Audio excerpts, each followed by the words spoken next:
Welcome to the No Fear podcast, the podcast that conquers fear and helps build confidence in all of life's little challenges. I'm your host, Scott Kloss, and today we have with us Dr. Rae Ann Ho Fung, who is a licensed psychologist with Rogers Behavioral Health, and we will be talking about moral injury and other care for veterans. So I can't thank you enough for being here, Rae. How are you doing? How are you feeling? I'm doing okay. I'm excited.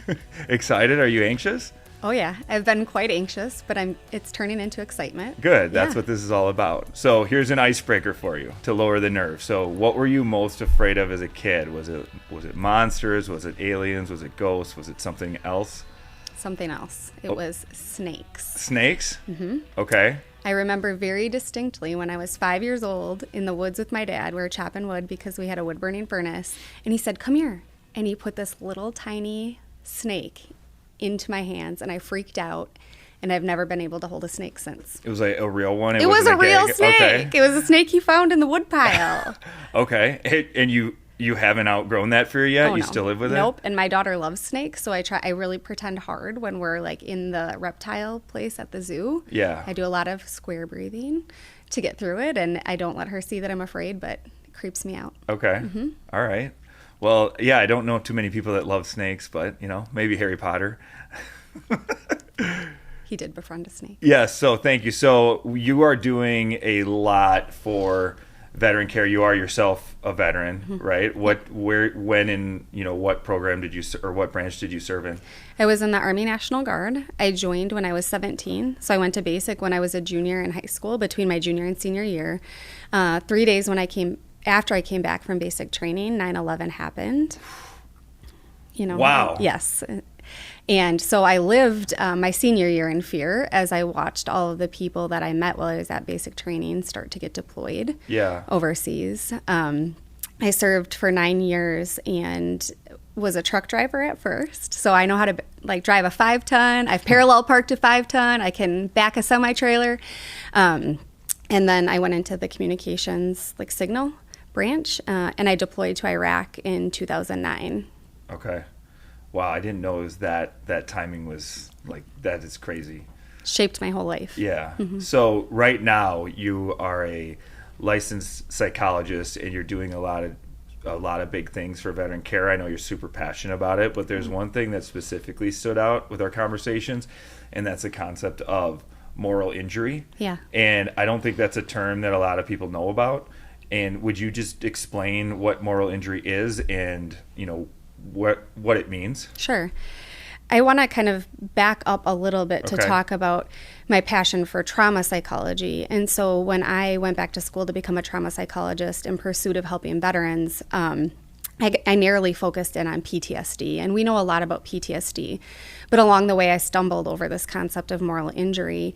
And it originally was developed to kind of describe this experience the Vietnam veterans had, where maybe they didn't experience the hypervigilance and avoidance that is typically associated with PTSD, but they had this deep sorrow and this feeling of not belonging and not being good enough. And so moral injury is really this, I think of it as an umbrella concept that is used to explain when we behave in a way or witness something or learn about something that violates deeply held cultural norms, values, beliefs.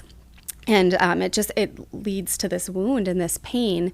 And when we're in situations where we can't process that pain, whether you're in a combat situation and you can't slow down and talk about feelings, or because we're in a situation where society doesn't allow us to do that, it becomes this moral injury. And you see people then behaving in ways that are consistent with what they're believing about themselves. And a lot of times it's that I'm not good enough. I'm a killer. I shouldn't be parenting my children. What if I contaminate them? And you might start to see avoidance behaviors where somebody who maybe deeply values being a good parent doesn't go to their kids' soccer games. They're not coaching their kids' basketball teams. They kind of withdraw from society and keep to themselves because they don't believe that they belong. Okay. And so, I mean, I imagine I did not have to, go overseas serve, but I just imagine there's a lot of scenarios that you're put in that violate that code, even just, and yeah, I mean, there's a ton. And so with no one talking about it or no one addressing that, it's just manifesting into more and more, or it just gets worse and worse? Or has this is all pretty recent, this concept, or has it been around for a while? I would say probably 20-ish years. Okay. People have been talking about it, but it's been more in the last 5 to 10 years. I think the VA is always like the front runner of behavioral health treatment in this space. So when I was training there in 2017, there were some people kind of starting to talk about it, but it's becoming more popular in the civilian space, I would say now. I don't know any, well, that's not true. I know of one other organization in the civilian space who treats veterans who kind of use this concept as the joining factor, I would say. Okay. Do you remember when PTSD became a defined thing? Because, I mean, for a while it was just, they didn't know what it was, or how it was. That, how long ago was that, would you say? It was in the 1980s when the DSM-3 came out, was when it was first recognized. Okay. And at that time, it was really only viewed as a diagnosis that was applied to veterans. Okay. Since then, we have seen that it's applied to many people, survivors of interpersonal violence, community violence, motor vehicle accidents, abuse, and on and on. Okay, because without a diagnosis, it's hard to get funding or insurance or things to treat, right? Yeah, it's pretty complicated. In the U.S., we're kind of driven by the insurance companies. Yeah. And so everybody, if you go to a behavioral health clinic, you have to be given a diagnosis in order to have that treatment paid for by an insurance company. And so until it makes its way into that book or the ICD-11, it's not considered legitimate. Yeah. And so then there is a treatment that follows. Okay, so what are you doing now with moral injury? You got a lot that you're working on, like big stuff. So moral injury is not a recognized diagnosis in the DSM. Okay. So yet. And yet people who experience moral injury likely experience a mental health condition that is in the DSM. So anxiety, depression, PTSD, substance use disorders. And so we're looking at moral injury more as the etiology or the cause of those conditions. Okay. And then we would still diagnose the person with a condition. Yep. And what are we doing? So in the veteran space especially, there's this resistance to challenging away the things that we've did. So one of the bigger interventions that we use in psychology right now is called cognitive behavioral therapy. And really the premise there is that our thoughts or distorted thoughts drive our emotions and then create like this distress. And so there's a lot of work around identifying erroneous beliefs, so things that we've catastrophized or that black and white thinking or things that aren't based in fact, and then coming up with more factual statements to challenge those things. With the intervention that we're using, acceptance and commitment therapy, we will use some of that, but the idea here is not to challenge this belief. So we're not going to walk around and pretend that killing somebody isn't bad. Right? A veteran who comes to you and has this distress because they killed somebody isn't going to take kindly to somebody saying, well, let's challenge that thought. Is it really as bad as you think it was, right? Like it's bad. And what we need to acknowledge is that, in any other circumstance, you might not have done that. How do we accept that that was the behavior that you engaged in given the context? Mm-hmm. That's going to be a memory forever. We can't get rid of it, but move forward in a valued way, even though you did this thing. And so it's not absolving people of guilt, which makes it different than some of the other treatments. It's carrying that guilt with you, but still showing up for your kids, still showing up to work, still showing up to play softball with your buddies, right? Still doing those things that make life worth living, even though you carry this with you. Okay. And how do you, if someone is feeling this way, or maybe they never heard of the term, but maybe they're going through it. How do they find more information? How do they reach out? What are their options?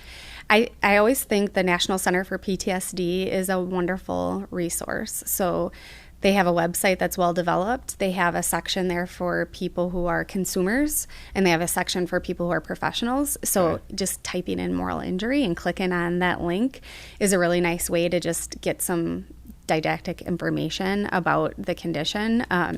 Of course, there are clinics like ours where we're starting to treat that, and we would provide that information. So our website, rogersbehavioralhealth.org, is a good place to look to get linked in with the program that I've started.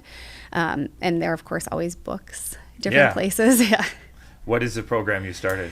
The program that I started, it's been really a journey. I'm training for a marathon. And so I really compare this to marathon training because it's been 6 years in the making. I joined Rogers Behavioral Health after training at the VA for a while, and have been trying to, get a veterans program up and going for a while. And I finally, with some allies, we wrote a grant for Wisconsin Department of Veteran Affairs, and were awarded a grant to start this program. So the program is called Firewatch, and the meaning behind that is anybody who's been to basic training or boot camp knows that you have to pull shift all night. It's called Firewatch, to make sure that nothing happens to your brothers and sisters in arms while they're sleeping and resting. And so I just kind of thought that was a nifty name that the veteran community would understand, and kind of implies like we've got you 24/7. So the program is what we call an IOP, intensive outpatient program. What that means is it's Monday through Friday, for 3 hours a day, 8 to 11. And usually people enroll in the program for about 4 to 6 weeks. This program is just for military and veterans in Wisconsin right now. So it's protected. People come and they're with people who get it, deeply get it. Yep. And in that program, we'll be spending time every day focusing on skill development. So helping people just cope with the symptoms, because there's always some level of symptom reduction that needs to happen. So mindfulness, some of those cognitive behavioral strategies that we talked about before, just techniques for how do I re-engage with people, teaching, and some of it is basics of conversation. How do I ask to get a need met and ensure that the other party will consider meeting that need? And then there's a deeper group, our acceptance and commitment therapy for moral injury group, that will be led by a really awesome therapist every day. And that's where the veterans will learn about moral injury and get to spend time like processing that pain with other people who get it. And so that's that. And then I put together a remarkable team, and the therapist who's leading the program is also trained in PTSD therapy and substance use therapy. And so he will also be able to meet with people individually as needed to do some deeper work. Yeah. So do you know of a program like this that exists now? Not exactly like this. Yeah. I do, there's another program called the BRAVE program that focuses on traumatic brain injury. Okay. And those guys are my colleagues and friends, and they also infuse. I actually just learned this week that they're also using like the moral injury concept for some of the therapy groups, but that's a really niche group because they have to have a TBI to get into that program. Okay. So, but other than that, like I did some Googling to just see, and I cannot find other civilian institutions that are using this intervention. And this all started with a grant application and just a 6-year journey of your vision, and now it's like coming to fruition. Yeah, I don't think it started with the grant application. I think that the grant started application with the vision, and then you got the grant application. I mean, it started way before that, like all great things do. Yep. So I don't know if you want me to go into the start. I think that you're very just humble, but to me, hearing this sounds like amazing. Like it's very groundbreaking, and just the amount of good that it can do.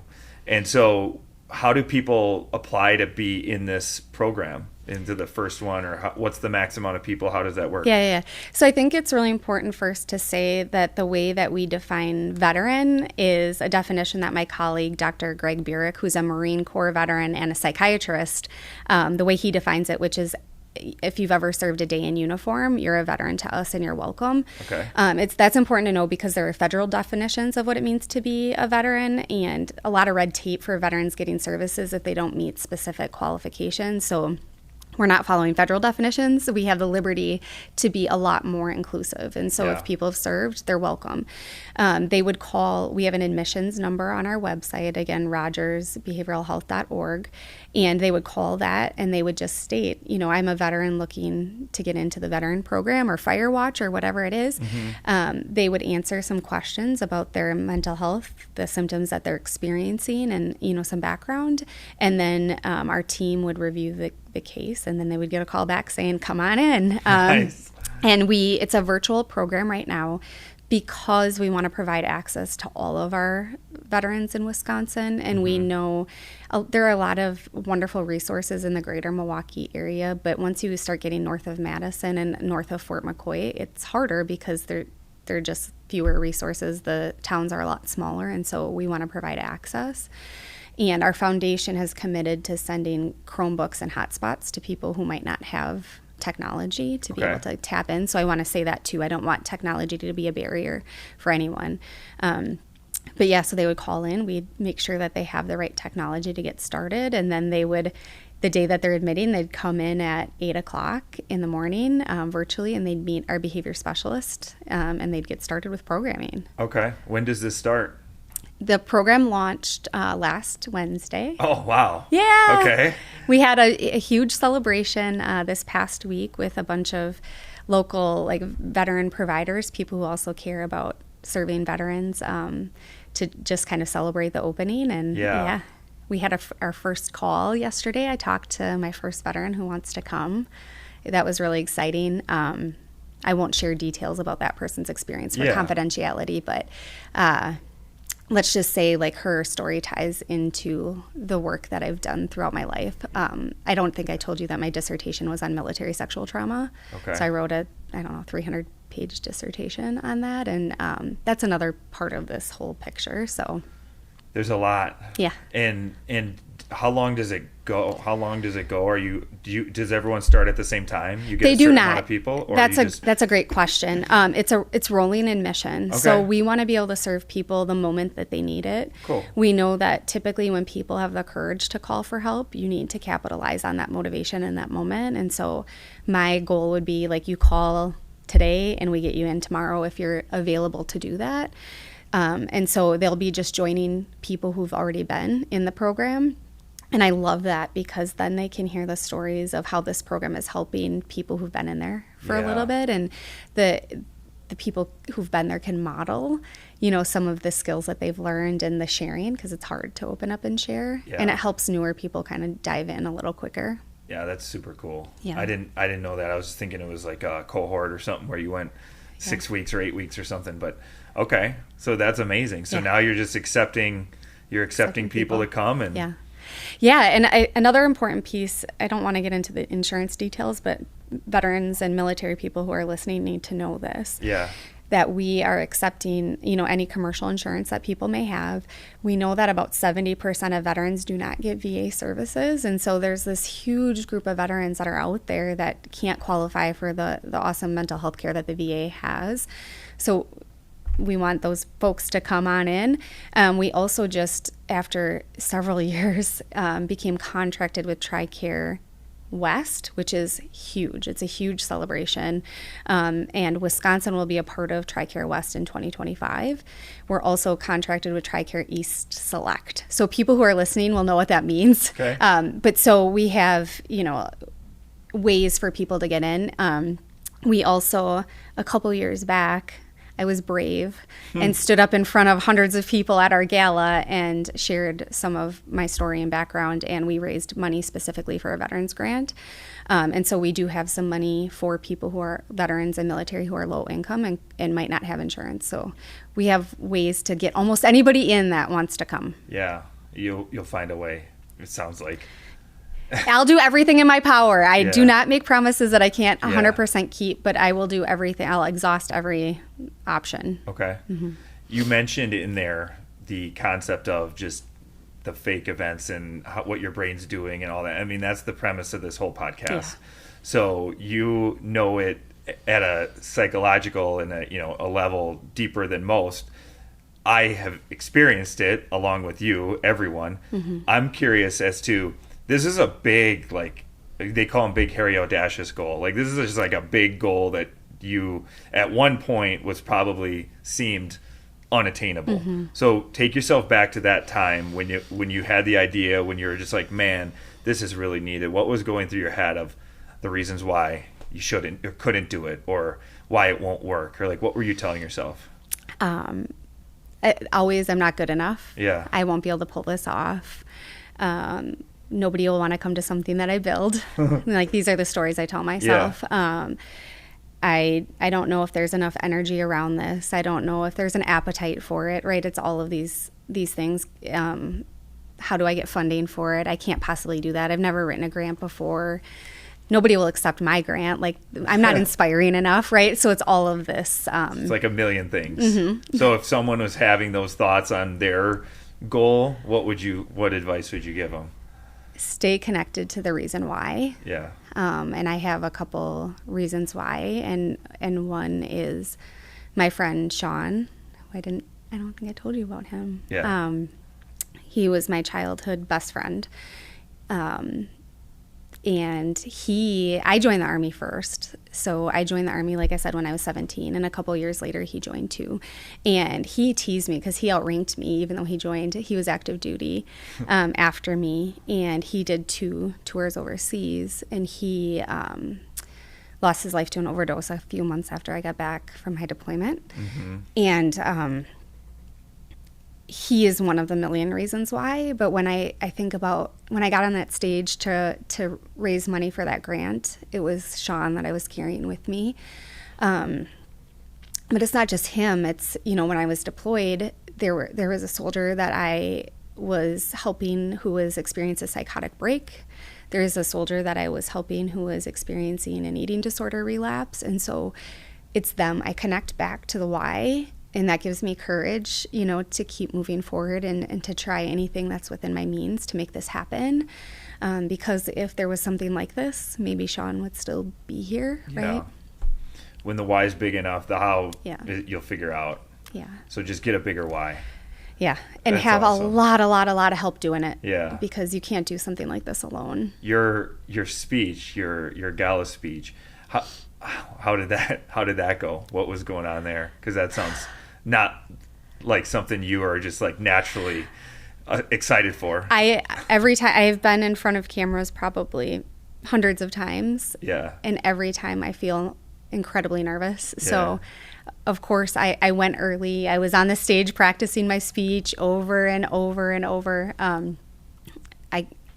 It was really nerve-wracking, but I got rolling, and as I was sharing, some of my why, which includes sharing Sean's legacy, it got easier and easier, and I look into the crowd always and see these people who've lifted me up and helped me along the way, and that makes it a little bit easier too, and then I black out, and it's over, and everybody says you did a good job, and I'm like, what did I say? I don't remember. Funny. So, yeah. How much was the grant for?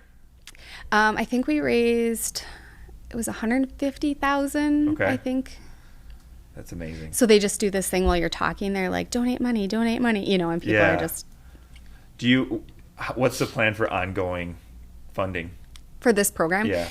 So the challenge with grants that are specifically for patient care is they're tied up in a lot of requirements. And so that money, even though I raised it, 3 years ago, it's still sitting there because you have to meet all of these rigid requirements to be able to use it. So when we wrote the grant, the WDVA grant, we made sure that we wrote it for startup, like program development, hiring staff, for this awesome peer specialist role that we wouldn't have otherwise. And so the way that we will maintain it is through just taking commercial insurance and through other means, rather than using the grant to pay for the care, which it sounds crappy when you hear like you're not using the grant to pay for the care, but really it was because I did not want that money to be tied up and not able to be used. Yeah, cool. So there's another thing that you're working on right now. You have, and by the way, like you also have your job, in case you forgot, like your actual full-time job. You've got this program that's starting, and also you're telling me about just a way that you're kind of reworking how veterans are being cared for I related it to just like a college curriculum of like general ed, and then you've got your specialists and things. But could you walk us through how that care typically is working, and then what you're trying to accomplish? Sure. And this isn't just for veterans. This is for any patient who comes to us. Okay. And this is specifically in West Allis where we're piloting this model. But yeah, I think I told you this is the bravest thing I've ever done as a leader, because I am okay with taking risks when I'm the only one that's impacted. It's a lot harder when I have 30-some staff and 174 patients, in this clinic. And so what we have done historically at Rogers, which is a beautiful thing, we built our brand around like really specialized care for OCD. And then we built these kind of tracks off of that. And so historically, patients would come in and they would have to come in with a single diagnosis or wanting to treat a single diagnosis. And they would go into this program, and that's what they would do all day. PTSD stuff all day, OCD stuff all day, whichever track or program you were in. Yep. It made things complicated for people because people are complicated. We have all these complexities. Like there is not a patient, unless you're looking at a research study, there aren't really patients walking out in West Allis that just have one thing they need to work on. And my whole goal in life is access to care, access for underserved folks. And I just kept thinking about how can we make this more real for our patients. And so it's also been a 6-year venture. Everything, I had all these ideas coming in as this young psychologist, but I didn't have a seat at the table, right? It takes time and building your reputation and getting a seat at the big girl table to be able to make some of these changes. But you're right, college model is what I initially was calling it in my head. We moved away from that title because I don't want to make it inaccessible to people who haven't been to college, are in the trades, couldn't access college because they didn't have funds. So we we call it the personalized care model, which is really what it is. Okay. And so what I did is I looked at all of our evidence-based interventions, all of our protocols. I have like an Excel file with like hundreds of groups down one side. And then we went through every single protocol that we have and greened out, like, does this group exist? Does this intervention exist in this program? And I pulled all those things out and made core. So that's like your gen eds in college, right? Yeah. A core curriculum. So these are the core interventions that anyone, regardless of diagnosis, can benefit from. And then I looked at, okay, what are level 1 interventions for people with certain diagnoses? So trauma is my specialty, so it's easiest for me to talk about it there. So there are people who have trauma experiences who are not ready for full-fledged PTSD treatment because it's intense. You have to talk about your trauma every day. But there are things that they can learn, and there's symptom reduction that can happen even without that. So I pulled those things out. What are things that people who aren't ready to dive all the way in could benefit from? And I did that for OCD, depression recovery, all these different tracks. And then I pulled out like the evidence-based intervention for that diagnosis. And so now our patients are coming in, they're working with a team who assesses them and works with them to say, like, what are the things you need instead of what is the thing you need. Yeah. And they can do like PTSD treatment in the morning, OCD treatment in the afternoon. They can do a mix of things. We never had relapse prevention for substance use in these non-substance use treatment tracks, and we have that now because anyone who has trauma, not anyone, most people who have trauma have experienced substance use struggles. Yeah. And it's a beautiful thing. My team, everything is all about how you exercise change management strategies and work with your team. And so this idea, I really sat down and put pen to paper in February or March.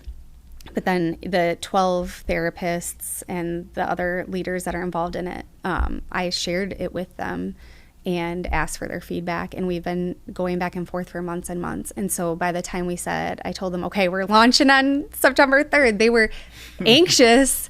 I was anxious, but they were all invested because we shared in the vision and the designing together. And so now I was going up the Friday before launch to my therapist's offices, and they're like, look at these schedules we built. And we had a patient who was admitted to the OCD program. And I looked at the schedule and like, okay, so they're in trauma 1, relapse prevention and core. Like, where's their OCD treatment? They're like, right, he doesn't need OCD treatment. And historically, we would have had to transfer him out or discharge him. Yeah. But now he can stay. And so it's reducing, like, bouncing patients around. Patients are feeling validated, like my concerns are fully being heard. And the staff are telling me they're loving it. They might be lying. But no, I think they are. So for context, it's September 12th today, right? Uh-huh. So it launched September 3rd. We launched everything last week, yeah. And it's in West Dallas as a pilot? In our adult, yep. Okay. And it's open. How do people learn more about this if it's something they're interested in? That one's a little bit harder because it's not something that's necessarily advertised on our website yet. Because trust is so important to me, I wanted to make sure that it was functioning well before we went out and blasted it all over. Yeah. So if people want to admit to this program, if it's something that they're like, yes, I'm struggling with a couple things and I want to build my day around getting treatment for that, they would call in to that number on our website, say specifically, I want to go to West Dallas to the personalized care model. Okay. And then that's how they'd get in and they would learn more about it in that way.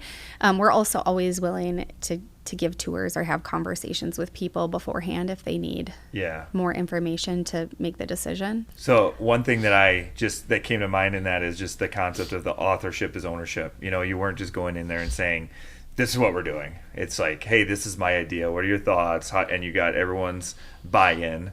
And now it's just coming to fruition, right? So that's pretty amazing.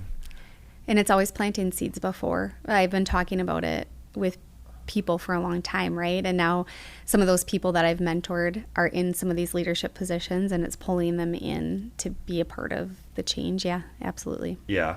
And where would you say this passion for trauma and care and everything you're doing, like where would you say it comes from? Because it's obviously it's just like, you can tell it, you can see it. Yeah. Like, do you want the answer, as if I'm in my therapist chair or like the academic answer? I'll give you both. Okay. I think twofold. At first, if I was a brand new PhD student, what I would tell you is when I was an elementary school teacher. I don't know if you knew that too. I taught in Milwaukee. So I taught in a school that was 99% Black, 99% free and reduced lunch. My kids were amazing. My families were amazing. They were doing the best they could with what they had. And there was just this constant cycle of like trauma and poverty happening that just kept pinning them down. And I felt exhausted. I felt like I couldn't do enough. I was working 70 hours a week. I was visiting my families at their homes. I was taking my kids out to do things. I was buying the school supplies. And it didn't change the achievement gap. It didn't change the circumstances that those families were facing. And I was just like, this is the wrong level of intervention. I need to help the parents with the trauma so that can pass down to their kids. Yeah. And then also being in Iraq and seeing these mental health concerns and diving in early on. I remember trying to prepare for my first paper when I was a PhD. No, it was actually my master's program. And kind of looking for resources on trauma and veterans, and this military sexual trauma concept kept coming up. And so those were, that's where the trauma passion was born from. And I am a trauma survivor myself, and this is what, you learn about yourself. You have to introspect if you want to do this work well so that you're not throwing your shit all over your patients. There's this adverse childhood experiences study where they looked at all 10 adversities that children might experience. And it was actually an insurance company that did the study and correlated it with health conditions in adulthood. And they found that an ACE score, they call it, over 4 is highly correlated with like early death and all of these other things. And I have an ACE score of 9. And so I think I spent a lot of my life trying to figure out why I made it, and wanting to help other people make it. Yeah. But I didn't put all those things together until I did a lot of introspection, right? I think I became a teacher because teachers were part of what helped me make it.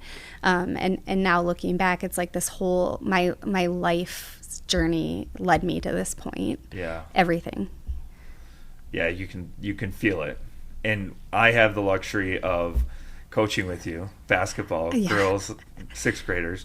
And thankfully, you and your daughter came into the program last year because, I was coaching and, it was just kind of rough. Good group of girls. But I asked you mid-season, I'm like, hey, have you ever thought of maybe wanting to coach this team? And so excited you said yes. We're about to start. We just had tryouts 2 days ago. Yeah. What is your passion around coaching and just like young women? And I know you say it all the time to them. Yeah.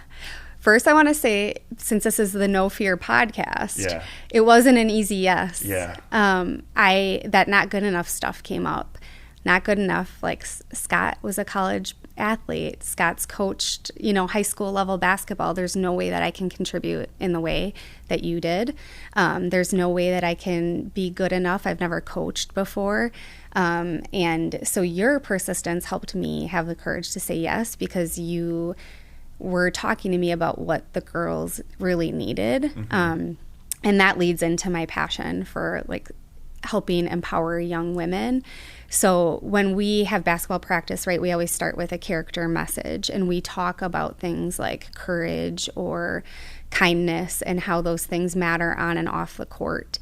And I believe that's really what sports are about. I heard a stat recently that 95%, we might need to get an exact number, fact checker, of women CEOs played sports as young girls. And so really our power is built through teamwork, through that perseverance and grit that it takes to get through challenges on the court. And I want those young girls to see a woman who's been through adversity and has made her way. And that doesn't need to be by sharing my story. It's just showing up for them, right? And letting them know that I care about them and I value them despite how many points they score. And we do that by just reinforcing those character qualities, you know. Super excited for the season coming up. And I know the girls, like this summer, made tremendous strides just in wanting to play. There's a big difference between high school boys and 10-year-old girls, and like the boys you can kind of get in their face and they respond, and the girls, they kind of just like go like this and turn away and don't listen. And so it's like I can be on the side with some stuff, and it's just been awesome. So last question as we wrap up. What is the best piece of advice you would give someone to help conquer fear or a challenge? My answer for everything is lean on the people around you that have your back. Mm-hmm. We cannot do anything alone. The number one preventative factor for mental health conditions is having social support. The number one way to get through hard things is to have people to your left and right. It's in everything that I've done in the Army. It's in coaching. It's in marathon training and triathlon training. We can't do anything alone. Yeah. And so rely on the people around you, build those relationships, learn from them, grow with them. And when you're too scared, let them drag you through it. Because someday you'll have to drag, your buddies through it too. Yeah. That's so good. And I just recently learned that, the gap of age between men and women, like women tend to live 5 years longer or 6 years longer, is the number one correlation to that is just loneliness, or they're like women are naturally better at having friends, being around them and opening up, and men aren't. So, I mean, it has a huge impact on just your overall health and well-being too. I love that answer. We didn't talk much about your marathon training, about your triathlon training, but I mean, if you're like me, is it to push yourself or see what you're made of, or like what is the what is the goal now? You just turned 40. Is it to prove yourself, or yeah, what? Just say that. That's awesome. It's a point of pride. It is. I'm grateful for every year of my life. Yes. When I originally was going to school to be a psychologist, I wanted to rejoin the Army. I wanted to commission into the Army as a psychologist. And my life took a few different turns, had a few kids. Their stability is really important to me. I'm getting to that age, you mentioned 40, I'm getting to that age where it's not as easy to get back in. Like, age is waivable, but it's still more complicated. And I started having some conversations with some recruiters and psychologists mid last year. And I had a conversation with my family. I was like, it's not as bad as when you're a psychologist, the deployments are shorter, we can split up the training. And they all looked at me like, how can we don't want you gone. How can we do this without you? Which it was a really pivotal moment for me. And so, values are a big important part of the work that I do, and helping people know their values and live them every day. So I just did a values inventory, and I said, what is it that I want from rejoining the Army? Yeah. 1 is to help people. 2 is to prove that I'm strong. I like doing things that most people can't do. Not most people don't have a PhD. Most people don't do marathons. That's to overcome that I'm not good enough thing. Yeah. That's my evidence that maybe I am. Yeah. And so I started thinking, well, I'm already doing the helping part with my work. So how else can I prove to myself that I'm good enough and I can do it and I'm strong? And that was when the triathlon idea came up, and I signed up for a triathlon like the next day. I'd never swam before, besides playing around, recreationally, hated biking. And I did it, right? And I did 2. I signed up for another one after I finished that first one. And then the marathon, same kind of thing. I'm like, I have to prove to myself that I can do it at least once, and then I might be done. You never know. If you say might be, you're probably not. But I am going to do an Ironman. Okay. Interview me in 10 years. I can't do it now because my kids are too important, and I don't want to be training all day while they're, basketballing and soccering and stuff. But I want that tattoo, so cool. I'm going to do it. Well, thank you. Thank you so much. I do want to actually interview you in maybe a year or so, just to say, like, all this stuff is happening like right now. So I'm super excited to see where it's going to go and what impact it will have. Awesome. So thank you so much for being on. Thank you. Yep. If you or someone you know would be interested to learn more about the programs I talked about with Rae Ann, you can find information in the episode description. That's our time today, folks. Be sure to share this episode with a friend, and as always, like and subscribe for more No Fear content, and tell us a story about one of your fears in the comments below. I'm Scott Kloss. We'll see you next time.